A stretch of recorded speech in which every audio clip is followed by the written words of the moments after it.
If your makeup isn't looking flawless and you're frustrated by how it's turning out, it's probably because of your skincare routine, not your makeup routine. A lot of people don't realize this. So I want to share with you 8 common skincare mistakes we have all made that has made our makeup break down and look funky throughout the day. Mistake number 1 is you are skipping your exfoliation. Now, why is this a problem? If your foundation is looking very dry, patchy, cakey, chances are it may not be just your foundation, it can be your skin prep underneath. You want to exfoliate at least a couple times a week to get rid of those dead skin cells. If you don't do that, it doesn't matter what kind of foundation you use, how much you're putting on. If you don't have a flawless base underneath, your foundation technique is never going to look smooth. So make sure at least a couple times a week you're exfoliating properly to get rid of that dead skin cells and have a nice smooth base on top. So the fix for this is to incorporate exfoliants into your skincare. I've talked about this a lot. There's a couple different kinds. You have liquid exfoliants. You also have the physical exfoliants like powders, rice enzymes, things like that. You also have some serums that have some acids in it. My favorite one I've talked about all the time, as you can tell because how much I've used it, is the Ordinary Glycolic Acid Toner. I use this 2 to 3 times a week. I'll just put this on a cotton pad. I'll swipe it over my face after I've gently washed it, let it sit for a minute, and then I'll put my serums and moisturizers on top. It works really well, you guys. It works amazing for skin texture, getting junk out of my pores, just keeping my skin clear as possible. But about once a week now, I used to do it more often, but now I just do once a week. I do a physical exfoliant like this one from Tatcha. Dermalogica has an amazing one too. This is what's going to get rid of the actual dead skin on top of my skin. So I have really dry skin. So if I have a day where I just feel like it's a little bit dry and flaky and I just want to kind of slough it off and make it soft, I'll use a physical exfoliant like this. You just put a little bit in your hand, mix a little bit of water with it, rub it on the face very gently, rinse it, and then do your serums and moisturizers on top. But don't use these on the same day, you guys. It's going to be too much. So I do this 2 to 3 times a week, once a week with this, and then once or twice a week I'll use the tretinoin. And so I always rotate. I never do them at the same time. It'll be way too harsh. If you guys don't want to use a physical exfoliant or a liquid one, you can always use a serum like this by Peach and Lily. It has lactic acid in it, which is a very gentle acid. Just some sort of acid, glycolic, salicylic, you have BHA, lactic, mandelic acid. There's so many acids out there. You all just do your research on which one you think will work for you. But my personal favorite, honestly, is this one because it's super inexpensive and it's really effective. And side note, you all, if you ever get those kind of brown discolored elbows where it's really, really dry, I have no idea what the hell causes that. I only got it after I turned in my 40s. This on the elbows, put a little coconut oil on top, works like magic. My elbows used to be dark, dark brown and really, really flaky and dry, and now they're starting to get better because I've been consistently using this on it. Bonus little tip for you all. Mistake number 2 is you're overloading on heavy moisturizers. Now, I am super guilty of this one, you all, because my skin is dry, so I start slathering on lots of heavy moisturizer, and what happens is when I put my foundation on top, it starts separating, it slips around, it doesn't last long throughout the day. It took me a minute to figure it out. I kept thinking it was a foundation, and this was happening no matter what type of foundation I was trying, and then I finally figured out, I was like, oh, I'm applying too heavy of a moisturizer. So I now apply a light moisturizer during the day when I put on my foundation, because if I put on something too thick, it really is going to make that foundation separate, split apart, look greasy and shiny. It's not going to look flawless as long as you have too much thick, heavy moisturizer underneath. The fix for this one is during the day, try to use a little bit lighter moisturizer. At night, you guys know I love my very thick moisturizers. I love the Elemis Pro Collagen Marine Cream. I love the Regelica Anti-Aging Cream, but these are thicker and heavier. So I'll put these on at night, sleep in it. My face the next day is a lot softer, but in the morning, because I know I'm going to put makeup on top, I don't want to go that heavy. It's going to cause the foundation to slip around. It's not going to set on your skin well. You want something that's a little bit more lightweight that's going to really absorb into the skin well. So I like something like the Peach and Lily one. This is their matcha pudding cream. Do you see how this is more of a lightweight formula? It's not too heavy, but it's still going to give me the moisture that I need. So try to use something not as thick and heavy during the daytime, and then save your thicker moisturizers for at night. Mistake number 3 is you are skipping your skin tightening treatment. Now, this is a new technique that I've started incorporating in my skincare routine for the last couple years. Technology has come so far with at-home devices, you all. Since I've turned 40, it has gotten loose in here. So I start getting the I think it's the marionette lines or the smile lines here. My skin starts to sag, my jawline isn't as tight. So I incorporate every single night microcurrent devices that help tighten the skin. I know a lot of people don't think of this. They're like, well, what does this have to do with makeup? If your skin is not getting tightened and it starts getting loose and lax, that's going to cause the foundation to start sinking in those fine lines. So whatever we can do to be preventative with our skincare, or at least help tighten the skin a little bit. I'm a huge advocate for because it really does work, and it really has helped the tightening of my skin, and my foundation looks a lot more smooth because I'm doing these skin tightening treatments every night. The fix for this is to incorporate a microcurrent device in your skincare routine. There's so many devices I haven't tried, you all. I've talked about this one for well over a year now, you guys. It'll be no surprise if you've watched my videos. My favorite device is the Blue Mean one. It's a microcurrent device, and microcurrent is basically a low-level electrical current that's going to stimulate collagen. It's going to help with the elastin. It's also going to work with the muscles to contract to help tighten the skin. I'm going to show it for you guys just so you can see the results in live, in person. This is the original model 1.0. I also have the model 2.0, which is sleeker, even more effective. So both of them work the same way. You're basically going to turn it on, and it has 3 different light therapies. There's a green light, red light, and blue light. To change it, you're just going to hit the button. The red light therapy is called the age reverser. This setting is going to improve collagen. It's going to reduce fine lines. So this is the one that I use the most often, but it also has the green setting. So if you hit it a couple times, you go to the green. That's called the jawline snatcher. And that's what I'll use down here to really tighten the jaw. It's going to help with lymphatic drainage. It's going to reduce swelling and inflammation. So I do like to use that one down here, and then I'll use the red on the rest of my face. And then the blue one is going to be for acne. So if you've broken out, you want your skin to clear up a little bit faster, that's when I'll use this one. Like sometimes I'll get some breakouts here around my nose, so I'll just use this to kind of smooth out the skin and help get that acne to clear out a little bit faster. So it has a lot of great uses, you all. So I'm going to start with the green one. I want to do this side so you all can see. So you're going to run it around here, and I use this every single night before I go to bed, and that's going to help my skin be tighter. So the next day when I apply my makeup, my skin is a little bit tighter, it's smoother. If you have a special event, or maybe you just want to do another session in the morning right before you do your makeup, I've done that as well too. Like if I'm getting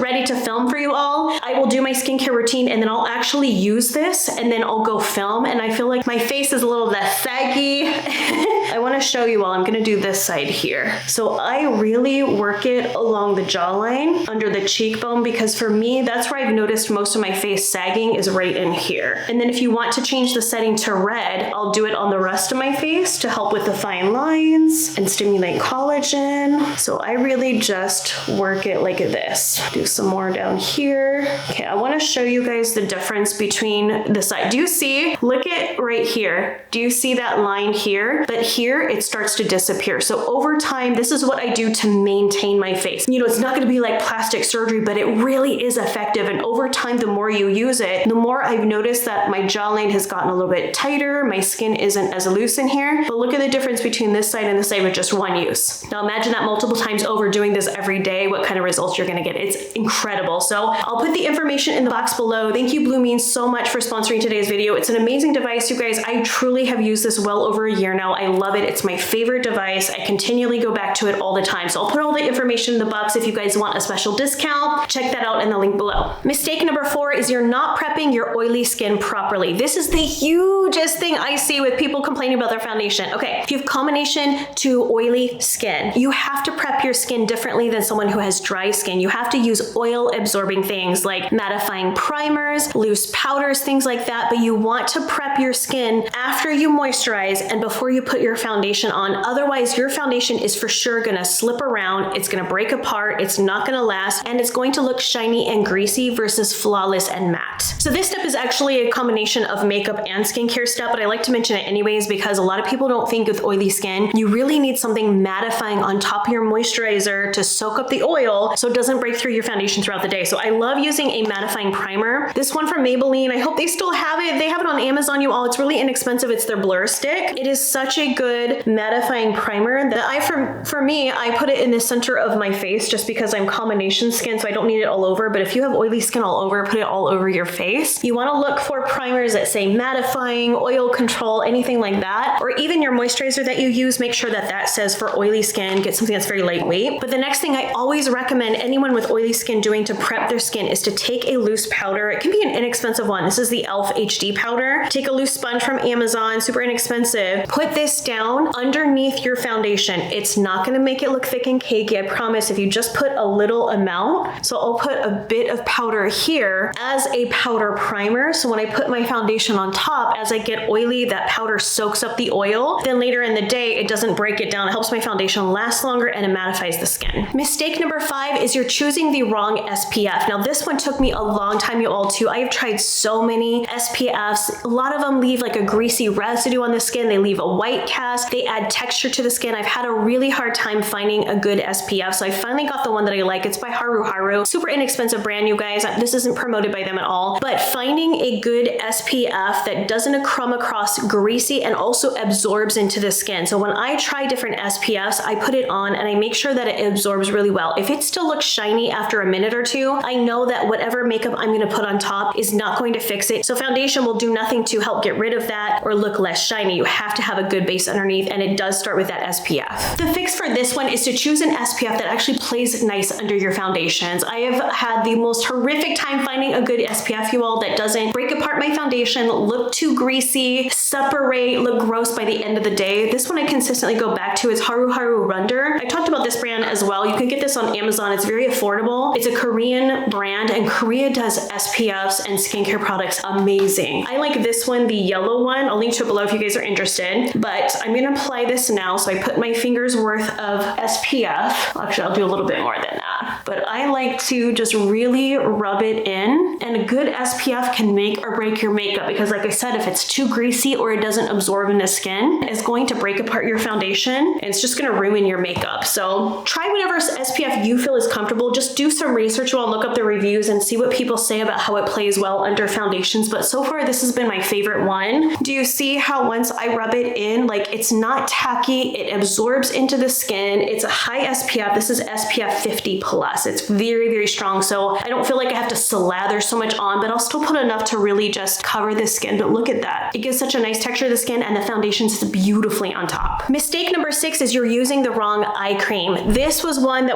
took a long time for me to figure out as well, you guys. I have dry skin, and under my eyes, it's very thin and very delicate. And as we get older, it tends to get more drier under here. So I, again, was slathering on all this thick, heavy moisturizers and eye creams, and then I would go in to put my concealer, and my concealer would sink into the fine lines, or it would separate. It wouldn't stay on my skin. It would just start to dissipate. And I kept thinking it was the concealer, and then I realized that I was applying too heavy of an eye cream. So you have to find a texture of an eye cream that is much lighter and thinner, or just skip it altogether in the morning. You really don't need it. Just apply it at night instead, and that's going to help that concealer blend on a little bit better. Now, the fix for this is to actually skip your eye cream in the morning. I love a good eye cream. You guys know I love the Murad one. I use it at night though. In the morning, I don't put on eye cream because, again, I don't want something too heavy. And I noticed when I used a really thick eye cream in the morning underneath my makeup, my concealer will slide around. It won't set as well. It'll just be a little bit of a mess. So I like to use an eye brightener instead. I have this one by Beauty Bio that I bought at Nordstrom a while ago, and I keep coming back to it because it's an eye serum. And let me show you. I'm going to do this side. So I just put a little bit right here, but it has brightening particles in it, so it kind of lightens the skin. And it has this metal applicator here, which is cooling, and it helps massage all this out. So this is what I do to depuff under the eyes. And the formula is a serum. It's not a thick cream, so it's not going to cause my concealer on top to break apart or anything like that. So I just gently kind of massage it like that. Can you guys see the difference between this side and this side? It's subtle, but it adds just a little bit of brightness and a massage under the eyes a little bit just to get that blood flowing. And then I'll put my concealer on top, and I notice it lays down a lot more beautifully. You could also do the trick that Scott Barnes says with the Aquaphor Balm Stick. You can do that as well if you have really dry skin. If you have oily skin, it's gonna be a little bit too much, but if you feel like your makeup just isn't gliding well, it's looking thick and cakey, try the Aquaphor method. If your concealer is separating or breaking apart, use an eye serum and not a thick eye cream. Mistake number 7 is you're skipping your lip prep. Okay, I'm guilty of this one, you guys. I feel like I'm guilty of all 8 of these. That's why I know these so much. I've made all these mistakes. Okay, like today, I'm wearing a red lipstick. If I wear any sort of bold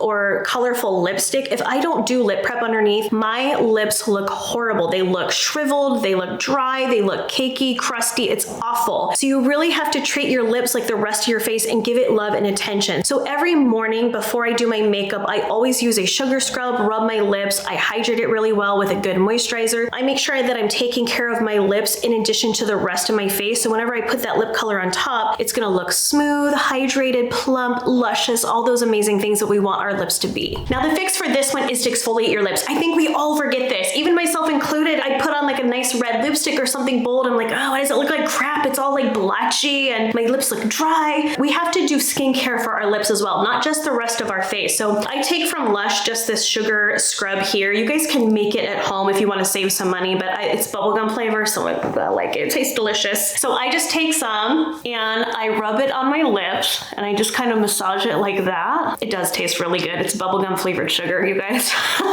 I have to be like, don't eat it, Marlena, don't eat it. So I just rub it in like that, and then I take my washcloth and I wipe it off. It gets rid of all of those dead skin cells, it softens it up, and then I put a really good lip balm on top. This is the only one I use. I've tried so many lip balms, you all, the K-Skin one. My girl at Sephora had told me about this. She's like, have you tried this? I was like, no, it works really good. So I just put a good lip balm on top. So I'll do this in the morning when I'm doing my skincare routine, and that way when I go to put my makeup on a little bit later, my lips are already hydrated, and right before I put my lipstick on, I'll just take a clean towel or a tissue and I'll blot it off and then put my lipstick on, and it looks so smooth. It's not dry. The lipstick glides really easily. Like, I swear by this method so much just to make my lips look soft and fuller. Mistake number 8 is you're not letting your skincare have time to absorb. Now this I've been guilty of as well. So usually in the mornings we're in a hurry, we got to get to work, we start washing our face, we slap on our moisturizer, and then we go right in and we put our makeup on top. That is going to cause your foundation again to look greasy, to sit on top of the skin versus blending in and looking flawless and smooth. It can even cause your makeup to peel on top and start to separate and look really uneven. So you really want to make sure that you give your skin time to absorb all of those skincare ingredients before you start putting your makeup on top. The fix for this one is also really easy. You want to make sure that you let your skincare products absorb. I think a lot of us, when we're in a hurry in the morning, we slap on our skincare routine, we use a thick moisturizer, and then we go right in after and put our makeup on. If you don't give your skin about 3 to 5 minutes just to let it absorb and kind of settle into the skin, if you start applying makeup products directly on top, it can kind of almost mix with the skincare, and that's what causes that separation, the greasiness effect. Even it can look thick and cakey because you have so much product sitting on top of the skin versus letting it absorb. So I always recommend do your skincare routine, give it 3-5 minutes, go get dressed, do your hair, do whatever, and then do your makeup, and it'll apply much more smoothly on top. So what do you think of these tips? Do you all agree with me? And do you have any tips of your own that you feel like are messing with your makeup? Let me know in the comments below. So come back next week for another makeup video. Have a great one. Stay happy and healthy as always, and I'll speak to you soon. Bye.